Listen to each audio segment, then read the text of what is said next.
মুহররমের ১ তারিখ মুসলিম ইবনে উকবা, আবদুল্লাহ ইবনে জুবাইর ও মক্কার বিদ্রোহীদের বিরুদ্ধে যুদ্ধের উদ্দেশ্যে রওনা হলো। মক্কায় রওনা হওয়ার সময় রাওহ ইবনে জাম্বাকে মদিনার প্রতিনিধি নিযুক্ত করা হলো। সেনাপতি মুসলিম সানিয়াতের হারসায় পৌঁছলে সেনাদলকে উদ্দেশ্য করে বলল, তোমরা জেনে রাখো, আমিরুল মুমিনিন আমাকে নির্দেশ দিয়েছেন, আমি যদি মারা যাই তাহলে হুসাইন ইবনে নুমাইর সাকুনিকে যেন আমরা স্থলাভিষিক্ত করি। আল্লাহর শপথ, আমার ক্ষমতা থাকলে তাকে আমি স্থলাভিষিক্ত করতাম না। তারপর সে হুসাইন ইবনে নুমাইর সাকুনিকে কাছে ডাকলো, তাকে বলল, আমি তোমাকে যে ওসিয়ত করছি তা তুমি রক্ষা করবে। তুমি মক্কায় পৌঁছানোর সাথে সাথে আবদুল্লাহ ইবনে জুবাইরের বিরুদ্ধে যুদ্ধ করবে। তারপর সে আকাশের দিকে তাকিয়ে বলল, হে আল্লাহ, কালেমা গ্রহণের পর আমি আমার জীবনে এমন কোনো কাজ করিনি যা মদিনাবাসীদের হত্যা করার চেয়ে অধিকতর পছন্দনীয়। আমাকে আখিরাতে তার পুরস্কার দেওয়া হবে বলে আমি বিশ্বাস করি। আর যদি এই কাজের জন্য আমাকে জাহান্নামে যেতে হয় তাহলে তা হবে আমার জন্য দুর্ভাগ্য। এ কথা বলার সঙ্গে সঙ্গে সে মৃত্যুমুখে পতিত হলো। ঠিক এই সময়টাতে সিরিয়ায় আরেকটি বিশেষ ঘটনা ঘটল, যে ক্ষমতায় টিকে থাকার জন্য ইমাম হোসাইন ও তার পরিবারের সদস্যদের এমনকি নবীজির সাহায্যকারী মদিনাবাসীদের উপর নারকীয় হত্যাযজ্ঞ চালানো হয়েছিল, সে ক্ষমতার ভিত নড়ে উঠল। আরবের রাজনৈতিক অবস্থার এক বিশেষ পরিবর্তনের সূত্রপাত হলো। স্বৈরাচারী ইয়াজিদ ইবনে মুয়াবিয়া ইবনে আবু সুফিয়ানও মৃত্যুবরণ করল। কারো কারো মতে ইয়াজিদের মৃত্যু হয়েছিল বানরের কামড়ে, আবার কারো কারো মতে ইয়াজিদ শিকারে গিয়েছিল এবং সেখানে সে ঘোড়া থেকে পড়ে গিয়ে মৃত্যুবরণ করে। ঘোড়া থেকে পড়ে গেলে তার পা ঘোড়ার রেকাবিতে ঝুলে থাকে। তখন ঘোড়া ছুটতে শুরু করে, এতে তার দেহ চেহারা ছিন্ন ভিন্ন হয়ে যায়। ইয়াজিদের মৃত্যু নিয়ে মিথ্যাবাদী শিয়াদের কিছু বানানো গল্প রয়েছে, সেগুলো উল্লেখ করছি না, তবে তার মৃত্যু এই দুইয়ের যে কোনো একটি কারণেই হয়েছিল। ইয়াজিদের বানর পালা ও শিকারের খুব শখ ছিল। অবশেষে তার এই শখই তার মৃত্যুর কারণ হয়েছে। সৃষ্টিকর্তা হয়তো তার প্রতি আরও একটি বিশেষ কারণে অসন্তুষ্ট ছিলেন, সেটি হচ্ছে মদিনাবাসীদের উপর হামলা করা। আমাদের প্রিয় নবী সাল্লাল্লাহু আলাইহি সাল্লামকে মক্কার কাফের মুশরিকরা হত্যার ষড়যন্ত্র করলে তিনি আল্লাহর নির্দেশে হিজরত করে মক্কা ছেড়ে মদিনায় চলে যান।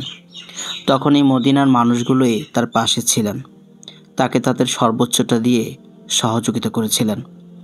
তারা মূলত ছিলেন নবীজি সাল্লাল্লাহু আলাইহি সাল্লামের দুঃসময়ের বন্ধু। তাই মদিনার সাহাবীদের বলা হয় আনসার বা সাহায্যকারী সাহাবী। ইয়াজিদ ও তার বাহিনী প্রধান মুসলিম ইবনে উকবা মদিনায় লুটপাট ও গণহত্যার হুকুম দিয়ে মারাত্মক একটি ভুল করেছিল। এটা ছিল তাদের উভয়ের জন্য একটি মারাত্মক এবং জঘন্য ভুল। শুধু তাই নয়, সিরিয়ার সেনা সদস্যরা সীমা লঙ্ঘন করে মদিনার নারীদের সাথে জোরপূর্বক ব্যভিচারে লিপ্ত হয়। অসংখ্য সাহাবী ও সাহাবীদের সন্তানদেরও এ সময় হত্যা করা হয়। ইমাম বুখারী তার সহিহ বুখারীতে হযরত সাদ ইবনে আবু ওয়াক্কাস রাদিয়াল্লাহু তাআলা আনহু হতে বর্ণনা করেন যে, আমি রাসূল সাল্লাল্লাহু আলাইহি সাল্লামকে বলতে শুনেছি যে, যদি কোনো ব্যক্তি মদিনাবাসীদের সাথে খারাপ আচরণ করে তাহলে তাকে আল্লাহ জাহান্নামে এমনভাবে গলাবে যেমনি সীসা আগুনে গলে যায় এবং লবণ পানিতে গলে যায়। ইমাম নাসাই রাহিমাহুল্লাহ অনুরূপ বর্ণনা করেছেন। ইবনে ওহাব আস-সাইব ইবনে খাল্লাদ রাদিয়াল্লাহু তাআলা আনহু হতে বর্ণিত আছে, রাসূলুল্লাহ সাল্লাল্লাহু আলাইহি সাল্লাম বলেছেন, যে ব্যক্তি মদিনাবাসীদের ভীত সন্তুষ্ট করবে আল্লাহ তাকে ভীত সন্তুষ্ট করবেন এবং তার উপর আল্লাহর ফেরেশতাদের এবং সমগ্র মানবজাতির অভিসম্পাদ বর্ষিত হয়। হোসাইন ইবনে নুমাইর সেনাবাহিনী নিয়ে মক্কার দিকে রওনা হলো। এদিকে আবদুল্লাহ ইবনে জুবাইর কিছু সম্ভ্রান্ত লোকদের সাথে যোগাযোগ করল। ইয়ামার বাসিন্দা নেজদা ইবনে আমির আল হানাফি ছিলেন তাদের মধ্যে অন্যতম। তিনি একদল সেনাবাহিনী নিয়ে আবদুল্লাহ ইবনে জুবাইরের সাথে সম্মিলিতভাবে সিরিয়াবাসীদের হাত থেকে কাবাকে রক্ষা করার উদ্দেশ্যে যোগদান করলেন। হোসাইন ইবনে নুমাইর বাইরে অবস্থান করতে লাগলো। আবদুল্লাহ ইবনে জুবাইর তার বাহিনী নিয়ে নুমাইরের মোকাবেলায় বেরিয়ে পড়লেন। আল মুনজির ইবনে জুবাইর ও সিরিয়ার এক যোদ্ধার সাথে দ্বন্দ্বযুদ্ধ হলো। তারা একে অন্যকে হত্যা করলো। যখন মূল যুদ্ধ শুরু হলো, সিরিয়াবাসীরা মক্কাবাসীদের উপর এলোপাতাড়ি হামলা চালাতে লাগলো। ফলে মক্কাবাসীরা যুদ্ধের এক পর্যায়ে কোণঠাসা হয়ে পড়ল। আবদুল্লাহ ইবনে জুবাইর খচ্চর থেকে হোঁচট খেয়ে পড়ে গেলেন।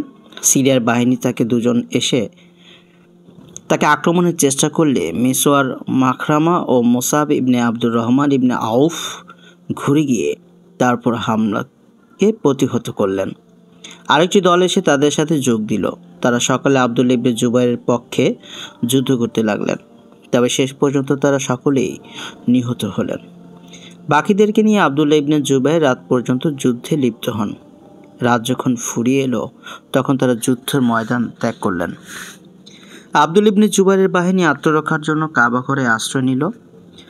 64 হিজরির রবিউল আওয়াল মাসের 3 তারিখ রোজ শনিবার সিরিয়ান সৈন্যরা কাবার উপর ক্ষেপণাস্ত্র মোতায়েন করল। তারা আগুনের ফুলকি নিক্ষেপ করল। ফলে কাবার দেয়ালে আগুন ধরে গেল এবং দেয়াল পড়ে গেল। এদিকে সিরিয়ানদের পূর্বেই আবদুল্লাহ ইবনে জুবাইর ইয়াজিদের মৃত্যু সংবাদ পেলেন। তিনি তখন সিরিয়ানদের উদ্দেশ্য করে ঘোষণা করলেন, হে সিরিয়ানবাসী, আল্লাহ তাআলা তোমাদের তাগুতকে ধ্বংস করে দিয়েছেন। তোমাদের মধ্যে যারা অন্য লোকজনদেরকে ন্যায় আমাদের দলে যোগ দিতে চায়, তাদের জন্য দরজা খোলা আছে, আর যারা ফিরে যেতে চায় তারা ফিরে যেতে পারে। সিরিয়ানরা আবদুল্লাহ ইবনে জুবাইরের কথা বিশ্বাস করল না। কিন্তু যখন সাবিত ইবনে কায়েস ইবনে আল কাইকা সিরিয়া থেকে ইয়াজিদের মৃত্যু সংবাদ নিয়ে এলো, তখন তারা মানসিকভাবে পুরোপুরি ভেঙে পড়ল।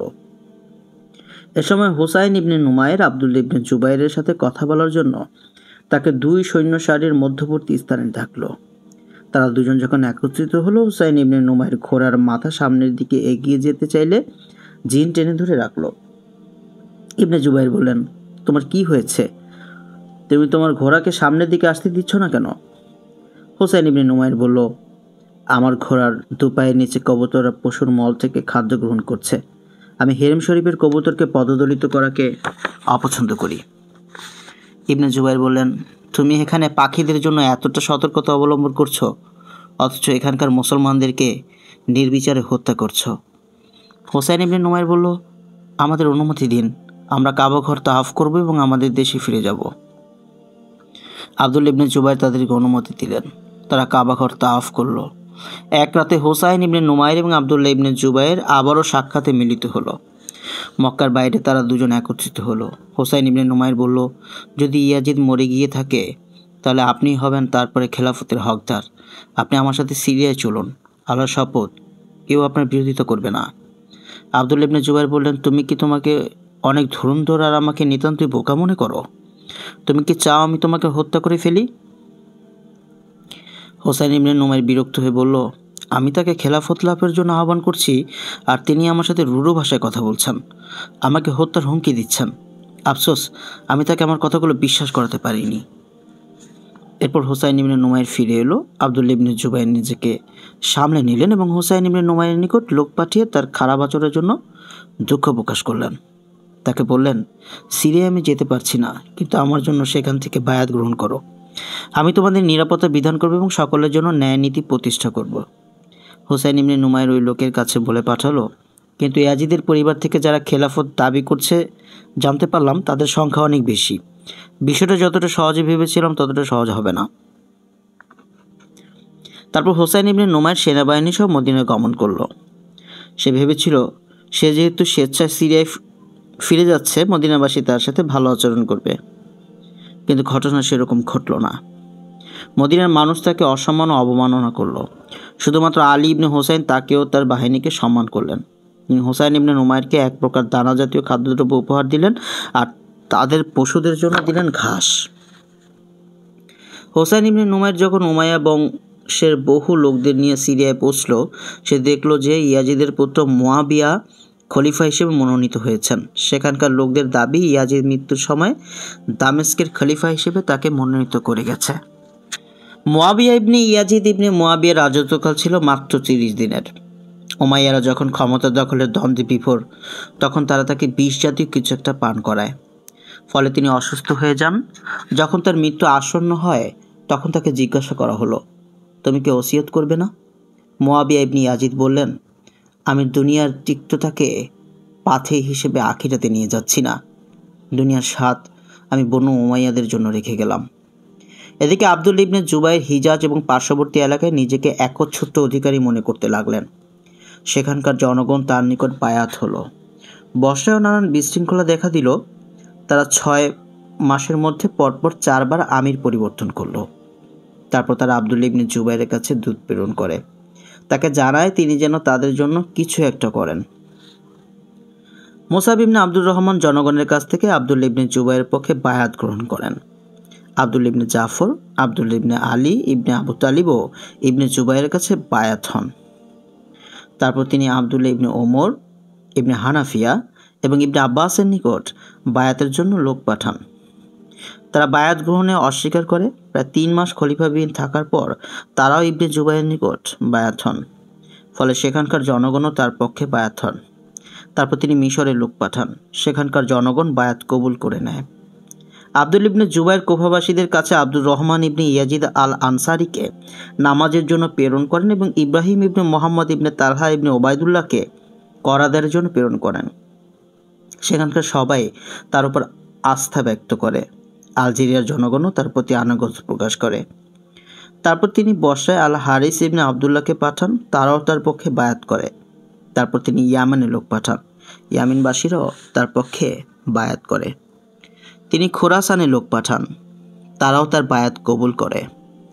তবে দামেস্ক ও জর্দানের আশেপাশের মানুষরা তার কাছে বায়াত হলো না। সিরিয়ার মানুষেরা সবাই উমাইয়া বংশের মারওয়ান ইবনে হাকামের নিকট বায়াত হলো। 61 হিজরির মুহররমের 10 তারিখ আশুরার দিন কারবালার ময়দানে হযরত ইমাম হুসাইনের সপরিবারে শাহাদাত বরণ করার মর্মান্তিক ঘটনায় কুফাবাসীরা অত্যন্ত লজ্জিত হলো। কেননা তারাই তাকে কুফায় আসার জন্য পত্র লিখেছিল। অবশেষে ইমাম হোসেন তাদের উপর আস্থা রেখে তাদেরকে সাহায্য করার উদ্দেশ্যে আগমন করলে তারা তাকে সাহায্য করা থেকে বিরত থাকে এবং তার বিরুদ্ধে যুদ্ধে অংশ নেয়। প্রসিদ্ধ সাহাবী সুলাইমান ইবনে সুরাদের ঘরে কুফার প্রসিদ্ধ 5 জন নেতৃবৃন্দ একত্রিত হন। সেখানে আল মুসাব ইবনে নুজাবা তার বক্তব্যের মধ্যে বলেন, সমস্ত প্রশংসার একমাত্র হকদার আল্লাহ সুবহানাহু ওয়া তাআলা। অতঃপর আমি আরজ করি যে আমরা দীর্ঘ হায়াত ও সীমাহীন বিপর্যয়ের মাধ্যমে পরীক্ষার বস্তুতে পরিণত হয়েছি। আল্লাহ আমাদের এসবের মাধ্যমে পরীক্ষা করেছেন। আমরা রাসূল সাল্লাল্লাহু আলাইহি সাল্লামের কন্যার সন্তানের সাহায্যের ব্যাপারে নিজেদেরকে বিরত রেখেছি। আমরা তার নিকট পত্র লিখেছিলাম, তার সাথে যোগাযোগ করেছিলাম। তিনি আমাদেরকে সাহায্য করার জন্য ছুটে এসেছিলেন, কিন্তু আমরা তাকে ত্যাগ করেছি। তার সঙ্গে করা ওয়াদা ভঙ্গ করেছি। তাকে আমরা এমন লোকদের কাছে ঠেলে দিয়েছি যারা তাকে নির্মমভাবে হত্যা করেছে, তার পরিবার পরিজনকে হত্যা করেছে, তার যোগ্যতা সম্পন্ন আত্মীয় স্বজনকে হত্যা করেছে, আর আমরা তাদেরকে কোনোরূপ সাহায্য করিনি। কাজেই আমাদের জন্য দুর্ভাগ্য। এই দুর্ভাগ্য আমাদেরকে মানসিকভাবে কষ্ট দিচ্ছে। আমাদের অন্তর ততদিন পর্যন্ত শান্তি পাবে না যতদিন না তার হত্যাকারীদের বিরুদ্ধে আমরা যুদ্ধ করি এবং প্রতিশোধ গ্রহণ করি। এ ব্যাপারে তোমরা ঐক্যবদ্ধ হও। তোমরা তোমাদের সৃষ্টিকর্তার নিকট ক্ষমা চাও। প্রয়োজনে তোমাদের জান দেওয়ার জন্য প্রস্তুত থাকো। সুলাইমান ইবনে সুরাদ আল মাদাইনের আমির সাদ ইবনে হুজাইফার ইবনে আল ইয়ামানকে পত্র লিখলেন। তাকে তার পরিকল্পনায় অংশ নেওয়ার জন্য আহ্বান জানালেন। সাদ ইবনে হুজাইফা তার আহ্বানে সাড়া দিলেন। তিনি এই ব্যাপারে মাদাইনবাসীদেরকে সাহায্য করার জন্য আহ্বান করলেন। সুলাইমান ইবনে সুরাদ তার সৈন্যবাহিনী নিয়ে নাখিলা নামক স্থানে একত্রিত হলেন। সেনাদলটির সংখ্যা খুবই কম ছিল। সুলাইমান তাদের এই কম সংখ্যক অপছন্দ করলেন। তিনি হাকিম ইবনে মুনকিজকে কুফায় পাঠালেন। কুফায় পৌঁছে ইবনে মুনকিজ কুফায়ের গলিতে গলিতে ঘোষণা দিলেন, হে ইমাম হোসাইন রাদিয়াল্লাহু তাআলা আনহুর প্রতিশোধ গ্রহণকারীরা, তোমরা যত দ্রুত সম্ভব একত্রিত হও। আর এই ঘোষণা শুনে কুফার মর্যাদা সম্পন্ন মানুষেরা একত্রিত হলেন। তার সংখ্যা ছিল 20,000-এরও বেশি। সুলাইমান যখন এই বিশাল সৈন্যদলটিকে নিয়ে অগ্রসর হওয়ার জন্য মনস্থির করলেন, আল মুসায়া ইবনে নাজাবা বললেন, জোরপূর্বক আগত এই কম সংখ্যক সৈন্য আপনার কাজে আসবে না। আপনি তাদেরকে আপনার প্রকৃত সঙ্গী হিসেবে পাবেন যারা আল্লাহর কাছে নিজেদেরকে বিক্রি করে দিয়েছে। কাজেই আপনি কারো জন্য অপেক্ষা না করে দুশমনের বিরুদ্ধে আল্লাহর সাহায্য প্রার্থনা করুন। সুলাইমান তার সাথীদেরকে বললেন, হে জনগণ, তোমাদের মধ্য থেকে যারা আল্লাহর সন্তুষ্টির জন্য আমাদের অন্তর্ভুক্ত, আমিও তার অন্তর্ভুক্ত। আর যারা দুনিয়ার উদ্দেশ্যে আমাদের অন্তর্ভুক্ত হয়েছে তারা আমাদের নয় এবং সে আমাদের সাথীও হবে না। তারা বলল, আমরা নিঃসন্দেহে দুনিয়ার উদ্দেশ্যে বের হয়ে আসিনি, কিন্তু ইমাম সিরিয়ায় অবস্থানরত ইমাম হোসেনের হত্যাকারীদের উদ্দেশ্যে যাত্রা করছি, অথচ এই কুফাতেই তার হত্যাকারীরা জীবিত ঘুরে বেড়াচ্ছে, যেমন ওমর ইবনে সাদ। আমরা কি এদেরকে কিছুই বলবো না?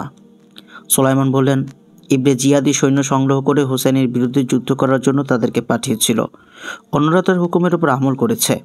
তাই ইবনে জিয়াদ নামক ওই নরাধমটাই আমাদের ইমামের আসল হত্যাকারী। তাই আগে তাকে সাবার করব, তারপর কুফায় অবস্থানরত অন্য দুশমনদেরকে দুনিয়া থেকে নাস্তানুবাদ করব। যদি তোমরা শুরুতেই কুফার দুশমনদেরকে হত্যা করো তাহলে তাদের স্বজনেরা এই বিষয়ে অমনোযোগী হবে, ফলে পরস্পরের মধ্যে অবমাননাকর একটি পরিস্থিতির উদ্ভব হবে। তাই আমাদের উচিত হবে ইবনে জিয়াদ নামক ওই ফাসিকটাকে আগে হত্যা করা। তারা তখন বলল, আপনি ঠিক বলেছেন। সুলাইমান ঘোষণা করলেন, তোমরা আল্লাহর নামের উপর ভরসা করে পথ চলো। সবাই রবিউল আউয়াল মাসের 5 তারিখ শুক্রবার দিন বিকেলে অভিযানে রওনা হলো। জুমার খুতবায় সুলাইমান বললেন, তোমাদের মধ্যে যারা আমাদের সাথে দুনিয়ার জন্য অর্থাৎ গনিমতের মাল, সোনা, মণিমুক্তার জন্য বের হয়েছে তারা আমাদের অন্তর্ভুক্ত নয়। আমাদের গর্দানে তলোয়ার, হাতে আছে তীর, বুকের ভেতর আছে ইমামকে হারানোর একরাশ কষ্ট। জুলুমবাজ ও পাপাচারীদের বিরুদ্ধে, সিরিয়ার ওই সব সীমালঙ্ঘনকারীদের বিরুদ্ধে রয়েছে আমাদের কাছে পর্যাপ্ত পাথে। তোমরা প্রথমে ইবনে জিয়াদ নামক ওই ফাসিকটাকে লক্ষ্যবস্তুতে পরিণত করবে। খবর পেয়েছি সে সিরিয়া থেকে ইতিমধ্যে ইরাকের উদ্দেশ্যে রওনা হয়েছে। এদিকে ইবনে জুবাইরের নিয়োজিত 2 জন আমির আবদুল্লাহ ইবনে ইয়াজিদ ও ইব্রাহিম ইবনে মোহাম্মদ সুলাইমান ইবনে সুরাদের সাথে দেখা করলেন। তারা তাকে বললেন, ইবনে জিয়াদ শক্তিশালী সৈন্যবাহিনী নিয়ে সিরিয়া থেকে রওনা হয়েছে। আপনার উচিত হবে সম্মিলিত শক্তি করে তোলা, তারপর যুদ্ধ অভিযানে অগ্রসর হওয়া, কেননা তাদের সৈন্য সংখ্যা অনেক বেশি। তারা ইবনে জিয়াদকে রক্ষার জন্য তাদের সর্বশক্তি প্রয়োগ করবে। সুলাইমান তাদের পরামর্শ গ্রহণ করলেন না। তিনি বললেন, আমরা যে কাজের জন্য বের হয়েছি সেখান থেকে ফিরে যাব তো দূরের কথা, আমরা মোটেও আর বিলম্ব করব না। তখন 2 জন আমিরই নিরাশ হয়ে কুফার দিকে চলে গেলেন। এদিকে সুলাইমান বর্ষা ও মাদাইন থেকে আগমন করার জন্য প্রতিশ্রুতিবদ্ধ সেনাদের জন্য অপেক্ষা করতে লাগলেন, কিন্তু তারা কেউই তাদের ওয়াদা মোতাবেক এলো না।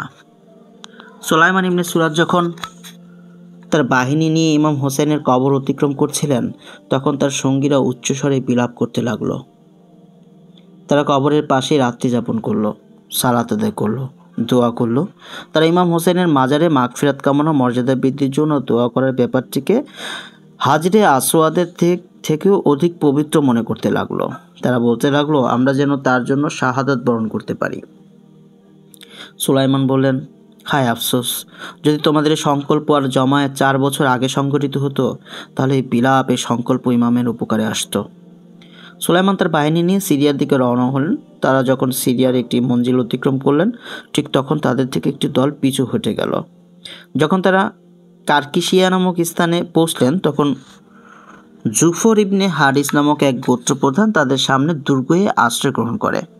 সুলাইমান তার দূত প্রেরণ করে বললেন, আমরা তোমাদের সাথে যুদ্ধ করতে আসিনি, আমরা তোমাদের এখানে খুবই অল্প সময় অবস্থান করব।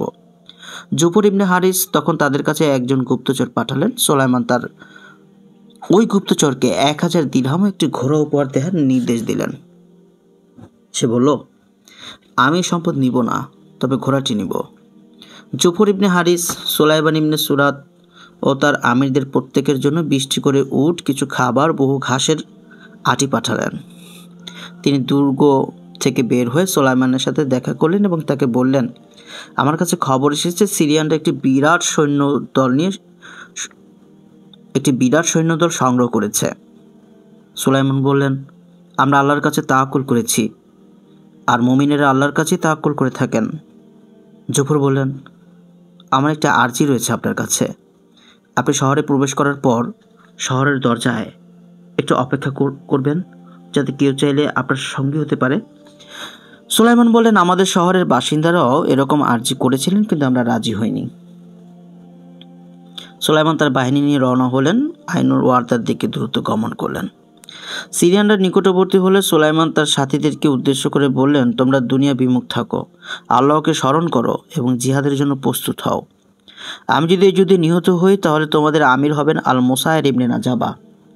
যদি তিনিও নিহত হন তাহলে তোমাদের আমির হবেন আবদুল্লাহ ইবনে ওয়াল। তিনিও যদি নিহত হন তাহলে তোমাদের আমির হবেন রিফায়া ইবনে সাদ্দাত। আল মুসায়েব ইবনে নাজাবা 500 অশ্বারোহী সৈন্য নিয়ে সামনের দিকে অগ্রসর হলেন। তার প্রতিপক্ষ ইবনে জুলকালার সৈন্যদের বিরুদ্ধে যুদ্ধ করেন। তারা শত্রুদের মধ্যে কিছু সৈন্যকে হত্যা করেন, কিছু সৈন্যকে আহত করেন এবং জন্তু জানোয়ারকে হাঁকিয়ে নিয়ে আসেন। ওবায়দুল্লাহ ইবনে জিয়াদের কাছে এই সংবাদ পৌঁছলে সে হোসাইন ইবনে নুমাইরকে 12,000 সৈন্য পাঠান। সিরিয়ার সৈন্যরা সুলাইমান ইবনে সুরাত ও তার সাথীদের মারওয়ান ইবনে হাকামের প্রতি আহ্বান করে। অন্যদিকে সুলাইমান ইবনে সুরাদের সাথীরা ওবায়দুল্লাহ ইবনে জিয়াদকে তাদের হাতে তুলে দিতে সিরিয়ার সৈন্যদেরকে অনুরোধ জানায়, যাতে করে তারা তাকে হত্যা করে হোসাইন হত্যার প্রতিশোধ নিতে পারে। কিন্তু তারা কেউই কারোর প্রস্তাব মেনে নিল না। ফলে তাদের মধ্যে সারাদিন যুদ্ধ চলল। পরদিন সকালে ইবনে জুলকালা 18,000 অশ্বারোহী নিয়ে উপস্থিত হয়। তৃতীয় দিন সকালে সিরিয়ানবাসীদের পক্ষে আধাম ইবনে মুহারিম আরও 10,000 সৈন্য নিয়ে যুদ্ধে যোগ দিল। তারপর সিরিয়ানরা ইরাকিদের চারদিক থেকে ঘিরে ফেলল। সুলাইমান ইবনে সুরাদ নিচে নেমে এলেন, তালোয়ারের খাপ ভেঙে ফেললেন আর ঘোষণা করলেন, হে আল্লাহর বান্দাগণ, যারা জান্নাতে যেতে চাও, গুনাহ থেকে তওবা করতে চাও এবং নিজেদের অঙ্গীকার পূর্ণ করতে চাও, তারা আমার কাছে চলে এসো।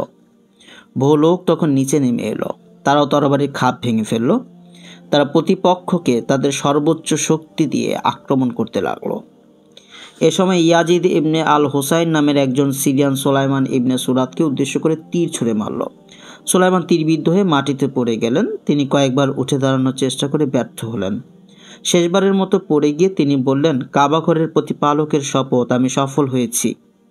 তারপর মুসা ইবনে নাজাবা ঝান্ডা হাতে যুদ্ধ করতে লাগলেন, কিন্তু তিনিও নিহত হলেন। একে একে আবদুল্লাহ ইবনে সাদ এবং আবদুল্লাহ ইবনে ওয়ালও নিহত হলেন। পরদিন ভোরবেলায় ইরাকিদের যারা বাকি ছিল তারা ইরাকে ফিরে গেল। মুক্তার সাকাফি এই সময় কারাগারে বন্দী ছিল। সে এই সংবাদ কারাগারের ভেতর থেকেই শয়তান বা জিন মারফত জানতে পারল। সে কারাগার থেকে রিফায়া ইবনে সাদ্দাতের কাছে শোক প্রকাশ করে একটি সান্ত্বনা পত্র লিখল। সে লিখল, আল্লাহর শপথ, তাদের প্রতিটি পদক্ষেপে তাদের প্রতি আল্লাহ প্রদত্ত সওয়াব হবে দুনিয়া ও দুনিয়ার মধ্যে যা কিছু আছে তার থেকেও বড়। সুলাইমান তার উপর অর্পিত দায়িত্ব যথাযথভাবে আদায় করেছেন। তাকে আল্লাহ উঠিয়ে নিয়ে গেছেন এবং রূহকে নবী, শহীদ ও নেককার বান্দাদের রূহের সাথে একত্রিত করেছেন। তারপরে আমিও নির্ভরযোগ্য আমির। সুতরাং তোমরা অগ্রসর হও, তৈরি হও এবং বিজয়ের সুসংবাদ গ্রহণ করো। আমি তোমাদেরকে আল্লাহর কিতাব এবং রাসূল সাল্লাল্লাহু আলাইহি সাল্লামের সুন্নতের প্রতি আহ্বান করছি এবং আহলে বায়াতের রক্তের প্রতিশোধ নেওয়ার জন্য আহ্বান করছি। আমি হযরত ইমাম হোসাইনের হত্যাকারীদের অবশ্যই হত্যা করব। রিফায়া ইবনে সাদ্দাত তার পত্রের জবাবে লিখলেন, আপনি যা পছন্দ করেন তা আমি সমর্থন করি। মুক্তার এদিকে কুফার শিয়াদের কাছে বিভিন্ন বিষয়ে অঙ্গীকার করতে লাগলো, তাদেরকে প্রলুব্ধ করতে লাগলো। সে গোপনে আবারও তাদের কাছে পত্র লিখল, তোমরা একথা শুনে সন্তুষ্ট হবে যে আমি যদি শত্রুদের বিরুদ্ধে সংগ্রাম করি তাহলে সারা পৃথিবীর শত্রুদের নিরস্ত্র করে ছাড়ব এবং আল্লাহর অনুগ্রহে তাদের পশুর গলিত চামড়ায় স্তূপে পরিণত করব। তাদেরকে সমষ্টিগতভাবে এবং এক এক করে হত্যা করব। তাদের মধ্য থেকে যারা আমাদের সাথে যোগ দিবে তারা সঠিক পথের নির্দেশনা পাবে, আর যারা আমাদের সাথে যোগ দিবে না তারা আল্লাহর রহমত থেকে বঞ্চিত হবে। কুফায় শিয়ারা মুক্তারের পত্রের জবাবে লিখল, আপনি যা বলবেন আমরা তাই করব। আপনি যখন বলবেন তখনই আপনাকে জেলের তালা ভেঙে মুক্ত করব। কিন্তু মুক্তার ছিল খুবই চতুর ধরনের মানুষ। শুধু তাই নয়, সে ছিল একজন ভণ্ড নবী। সে তার কাছে ওহী আসা দাবি করেছিল। তার কাছে একটি শয়তান আসা যাওয়া করত। সুলাইমানের ইন্তেকালের সংবাদ সে কুফাবাসী ফিরে আসার আগেই উক্ত শয়তানের মারফত পেয়েছিল। সে এই সংবাদ জেলখানায় বসে প্রচার করেছিল। তবে সিরিয়ার জালিমদেরকে ও ইমাম হোসাইনের হত্যাকারীদেরকে আল্লাহ এই জালিমদের দ্বারাই দুনিয়া থেকে নাস্তানুবাদ করেন। এই ব্যাপারে শীঘ্রই আলোচনা করা হবে। রাসূল সাল্লাল্লাহু আলাইহি সাল্লাম বলেন, নিশ্চয়ই আল্লাহ পাপিষ্ঠ লোক দ্বারা এক দিনকে শক্তিশালী করে থাকে। নিশ্চয়ই আল্লাহ পাপিষ্ঠ লোক দ্বারা এই দিনকে শক্তিশালী করে থাকেন। বুখারী ফাতুল বারী 7 নম্বর অধ্যায় 471 নম্বরের বরাতে। পবিত্র কোরআনে সূরা আনামের 129 নং আয়াতে উল্লেখ রয়েছে, এভাবে তাদের কৃতকর্মের জন্য আমি জালিমদের এক দলকে অন্য দলের বন্ধু করে দেই। অর্থাৎ আল্লাহ একজন অত্যাচারীকে দিয়ে আরেকজন অত্যাচারীকে নাজেহাল করেন। মুক্তা যা করেছিল তার মূল উদ্দেশ্য ছিল হোসেন হত্যাকাণ্ডের প্রতিশোধ নেওয়া নয়। তার মূল উদ্দেশ্য ছিল নিজেকে শিয়াদের নেতা হিসেবে প্রতিষ্ঠিত করা। মুক্তারি হচ্ছে সেই কাজ্জাব বা মিথ্যাবাদী যার সম্পর্কে আসমা বিনতে আবু বকর সিদ্দিকা রাদিয়াল্লাহু তাআলা আনহু বর্ণিত হাদিসে রয়েছে, রাসূলুল্লাহ সাল্লাল্লাহু আলাইহি সাল্লাম বলেছেন, অচিরেই সাকিফ গোত্রে একজন মিথ্যাবাদী এবং একজন ধ্বংসকারী আবির্ভূত হবে। বাইহাকি দালাইল খায়ের পৃষ্ঠা নম্বর 482, মুসলিমে অনুরূপ বর্ণনা রয়েছে। মুক্তা শিয়াদের পাঠানো চিঠি মনোযোগ দিয়ে পড়ল। আমিরের উপর জোর প্রয়োগ করে কারাগার থেকে মুক্তি লাভ করাকে সে পছন্দ করল না। সে তার তীক্ষ্ণ বুদ্ধি প্রয়োগ করল। সে তার বোন সাফিয়ার স্বামীর কাছে মুক্তির জন্য সুপারিশ করতে পত্র লিখল। তার বোন ছিল একজন সৎ মহিলা। তার স্বামী ছিলেন আব্দুল্লাহ ইবনে ওমর ইবনে খাত্তাব রাদিয়াল্লাহু তাআলা আনহু। আব্দুল্লাহ ইবনে ওমর কুফার দুজন আমির আব্দুল্লাহ ইবনে ইয়াজিদ আল খাতামি এবং ইব্রাহিম ইবনে মোহাম্মদ ইবনে তালহার কাছে মুক্তারের সুপারিশ করে পত্র লিখেন। পত্রে তিনি লিখেন, আমারও তোমাদের মাঝে যে ভালোবাসা বিরাজমান তা তোমরা জানো, আর আমারও মুক্তারের মধ্যে যে শ্বশুরালয়ের দিক থেকে আত্মীয়তা রয়েছে তাও তোমরা জানো। তাকে ছেড়ে দেওয়ার জন্য আমি তোমাদেরকে অনুরোধ করছি। সালাম, আব্দুল্লাহ ইবনে ওমর। আব্দুল্লাহ ইবনে ওমর ইয়াজিদ মুক্তারকে তলব করলেন। আব্দুল্লাহ ইবনে ইয়াজিদ মুক্তারকে তলব করলেন। তার কাছ থেকে অঙ্গীকার নিলেন, যদি সে মুসলমানদের উপর অতর্কিত হামলা চালায় তাহলে তাকে কাবা প্রাঙ্গণে 100 উট জবাই করতে হবে, আর তার যত গোলাম বাদী থাকবে সবাই আজাদ হয়ে যাবে। একদল সাহাবিও তার জামিন হলেন। ফলে মুক্তার মুক্তি পেল এবং চুপচাপ ঘরে বসে রইল। শিয়ারা তার কাছে জমায়েত হতে লাগলো। ফলে তাদের সাথীদের সংখ্যা দিন দিন বাড়তে থাকলো। গোপনে তারা মুক্তারের কাছে বায়াত হতে থাকলো। এই খবর আব্দুল্লাহ ইবনে জুবাইরের কানে গেলে তিনি ইবনে ইয়াজিদ ও ইব্রাহিম ইবনে মোহাম্মদ ইবনে তালহাকে বরখাস্ত করলেন এবং তাদের স্থলে আল হারিস ইবনে আবু রাবিয়াকে বর্ষার আমির নিয়োগ করলেন এবং আব্দুল্লাহ ইবনে মুতি আল মাখজুমিকে কুফায় প্রেরণ করলেন। ইবনে মুতি রমজান মাসে কুফায় প্রবেশ করল এবং ঘোষণা দিল, আমাকে আমিরুল মুমিনিন হযরতে আব্দুল্লাহ ইবনে জুবাইর প্রেরণ করেছেন এবং আমাকে আদেশ দিয়েছেন আমি যেন ওমর ইবনে খাত্তাব ও উসমান ইবনে আফফানের আদর্শে তোমাদের শাসন কার্য পরিচালনা করি। আর সাইদ ইবনে মালিক আর শিয়া উঠে দাঁড়ালো এবং বলল, আমরা শুধু আলী ইবনে আবু তালিবের আদর্শ চাই, আমরা ওসমানের আদর্শ চাই না। তারপর সে ওসমান রাদিয়াল্লাহু তাআলা আনহুকে নিয়ে কটূক্তি করলো এবং বলল, আমরা ওমর রাদিয়াল্লাহু তাআলা আনহুর আদর্শ চাই না, যদি তিনি মানুষের জন্য কল্যাণ চেয়েছিলেন। এ সময় শিয়াদের কিছু আমিরও তাকে সমর্থন করলো। ইবনে মুতি কিছুক্ষণ চুপ করে রইল। পরে বলল, আমি এমন আদর্শই অনুসরণ করব যা তোমরা পছন্দ করো। লোকটি এবং তাকে সমর্থন দিয়ে আমিরেরা চলে গেলে পুলিশ অফিসার ইয়াস ইবনে মুদারিব আল বাজালি ইবনে মুতির কাছে এসে বলল, যে লোকটি আপনার সাথে তর্ক করছিল সে মুক্তারের সাথীদের একজন। আমরা কেউই মুক্তার থেকে নিরাপদ নই। আপনার উচিত মুক্তারকে পুনরায় গ্রেপ্তার করা। আমি গুপ্তচরের মাধ্যমে জানতে পেরেছি লোকজন আবারও তার পেছনে জমায়েত হচ্ছে। মিশরের আন্দোলন শুরু হয়ে গেছে, কাজেই আপনার এখানেও শুরু হয়ে যাবে। আব্দুল্লাহ ইবনে মুতি কুদামা তার সাথে অন্য একজন আমিরকে মুক্তারের কাছে পাঠালো। তারা মুক্তারের কাছে গিয়ে বলল, তুমি আমিরের ডাকে সাড়া দাও। মুক্তার কাপড় চোপড় পরে তার জন্য সাওয়ারি তৈরির জন্য আদেশ দিল, কিন্তু একটু পরেই মুক্তার অসুস্থতার ভান করলো। সে বলল, আমিরকে আমার অবস্থা সম্পর্কে সংবাদ দাও। আমিরের কাছে মুক্তারের শারীরিক অবস্থার কথা জানানো হলে ইবনে মুতি তা বিশ্বাস করল। তাকে সে গ্রেপ্তার করতে নিষেধ করল। মুক্তার এবছরই মুহররম মাসে ইমাম হোসেনের রক্তের প্রতিশোধ নেওয়ার সংগ্রামে নামার জন্য সংকল্প করল।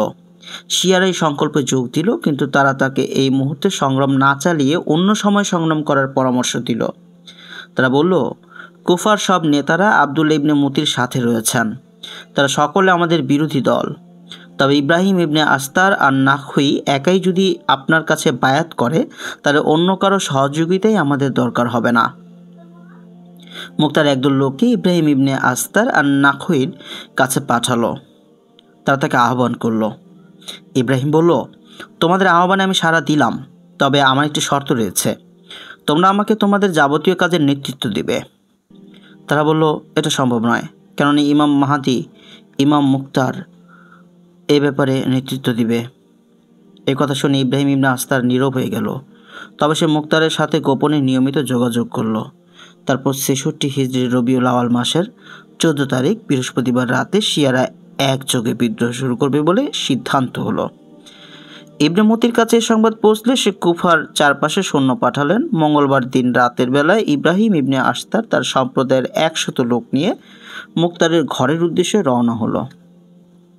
তাদের প্রত্যেকের কাপড়ের নিচে যুদ্ধবর্ম পরিহিত ছিল। পথে ইয়াস ইবনে মুতাবিরের সাথে দেখা হলে সে বলল, হে ইবনে আস্তার, এই সময় তুমি কোথায় যাচ্ছ? তোমাকে আমার সন্দেহ হচ্ছে। আমি এখনই তোমাকে আমিরের কাছে নিয়ে যাব। ইবনে আস্তার তখন এক ব্যক্তির কাছ থেকে বর্ষা কেড়ে নিয়ে ইবনে মুতাবিরের বুকে ঠুকিয়ে দিল। ইবনে মুতাবির সাথে সাথে মাটিতে লুটিয়ে পড়ল। ইবনে আস্তার একজনকে হুকুম দিল যেন সে তার মাথাটি কেটে ফেলে। এই মাথা নিয়ে ইবনে আস্তার মুক্তারের সামনে রাখল। মুক্তার বলল, আল্লাহ আপনাকে উত্তম প্রতিদান দান করুন, এটি একটি ভালো লক্ষণ। ইব্রাহিম বলল, আজ রাতেই বিদ্রোহ শুরু করতে হবে। মুক্তার আগুন জ্বালাতে আদেশ দিল এবং সাথীদের স্লোগানে ঘোষণা করতে বলল, ইয়া মানসুর, আমিত, ইয়া সারাতি হুসাইন, এহে হুসাইনের প্রতিশোধ গ্রহণকারী। ইব্রাহিম ইবনে আস্তার সংগ্রামে বেরিয়ে গেল। শহরের বিভিন্ন এলাকায় নিযুক্ত সরকারি প্রশাসক ও গার্ডদের আক্রমণ করতে লাগলো। এদিকে শত্রুপক্ষ থেকে শাবাশ ইবনে রিভি মুক্তারের সাথে প্রচণ্ড যুদ্ধে লিপ্ত হলো। মুক্তারকে সে অবরোধ করলো। ইবনে আস্তার সাহায্য করতে এগিয়ে এলো। রাতের মধ্যে শিয়াদের মধ্য থেকে 4000 লোক মুক্তারের কাছে জমায়েত হলো। অন্যদিকে ইবনে মতি 3000 সৈন্য একত্রিত করলো। ইবনে রিবিকে সে দলের সেনাপতি নিযুক্ত করলো। অন্য এক সেনাপতি রাশেদ ইবনে ইয়াস ইবনে মোতারিরির নেতৃত্বে আরও 4000 সৈন্যকে তৈরি করলো। মুক্তার ইবনে আস্তারকে 600 অশ্বারোহী এবং 600 পদাতিক সৈন্যকে নিয়ে রাশেদ ইবনে ইয়াসের মোকাবেলায় প্রেরণ করে। ইবনে আস্তার তার শত্রু রাশেদকে পরাজিত করে এবং হত্যা করে। মুক্তার কর্তৃক প্রেরিত আরেক সেনাপতি নাইম ইবনে সুবাইরাহকে শাবাশ ইবনে রিভি পরাজিত করে এবং হত্যা করে। তারপর সে মুক্তার ও তার সেনাবাহিনীকে অবরোধ করে। এ সময় ইব্রাহিম মুক্তারের দিকে মনোযোগ হয়ে এবং তাদেরকে নিয়ে কুফায় অন্যত্র গমন করে। ইব্রাহিম মুক্তারকে বলল, চলুন আমরা এখন রাজপ্রাসাদের দিকে চাই। ইবনে মতিকে সেখানে রক্ষা করার মতো এই মুহূর্তে কেউ নেই। মুক্তার তার সেনাবাহিনীকে তৈরি করলো এবং রাজপ্রাসাদের দিকে রওনা হলো। সংবাদ পেয়ে ইবনে মতি 2000 সৈন্য নিয়ে ইবনে হাজ্জাজকে পাঠালো। এদিকে মুক্তারও তার দিকে ইয়াজিদ ইবনে আনাসকে তার দিকে পাঠালো। তারপর ইবনে মতি ইমাম হুসাইনের হত্যাকারী শিমার বিন জুল জাওশানকে আরও 2000 সৈন্য দিয়ে প্রেরণ করলে মুক্তার সাদ ইবনে মুনকাদা আল হামাদানিকে তার দিকে প্রেরণ করে। তারপর মুক্তার নিজেও রওনা হয়ে শাবাশের গলি পর্যন্ত পৌঁছে। যদি ইবনে মতি ও তার বাহিনী মুক্তারের কাছে শোচনীয়ভাবে পরাজিত হলো। মুক্তার ইবনে মতির জায়গা দখল করলো। সরকারি কোষাগার হতে 90 লক্ষ দিরহাম হাতিয়ে নিল ও তা উপস্থিত সৈন্যদের মাঝে বিলিয়ে দিল। এছাড়া জনগণের প্রতি সৎ ব্যবহারের দ্বারাও অত্যন্ত প্রিয়পাত্র হয়ে উঠল।